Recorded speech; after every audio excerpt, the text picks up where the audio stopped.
আকবর হায়দার কিরণ তার অভিজ্ঞ চোখ দিয়ে সবাইকে দেখেছেন, সেই কথাগুলো তিনি আমাদেরকে উপহার দিয়েছেন।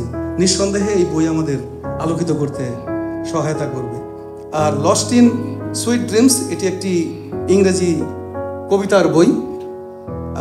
আমার মনে হয় যে এটা পড়তে হবে, পড়ে তারপরে আমাদের মন্তব্য করতে হবে, তার আগে মন্তব্য করা ঠিক না। তবে ওই 30 বসন্তের যে বইটা, সেখানে একটা বিষয়ে না পড়েই বোধহয় আমি বলতে পারি যে ওখানে কি লিখেছেন। সেটা হচ্ছে নিহার সিদ্দিকী একজন ছবির জাদুকর। নিহার ভাই আছেন নাকি? আমরা নিহার ভাইকে সবাই চিনি, তাই না? তো উনি কেন ছবির জাদুকর, এটা মনে হয় এই আর্টিকেল না পড়লেও আমরা ওনাকে বুঝতে পারবো। আমাদের সবারই অভিজ্ঞতা আছে, উনি আমাদের প্রতিদিনের নিত্যদিনের সাথে। আমরা এই কমিউনিটিতে যা করি, প্রতিদিন যা করি, উনি হচ্ছেন তার একটা আর্কাইভ।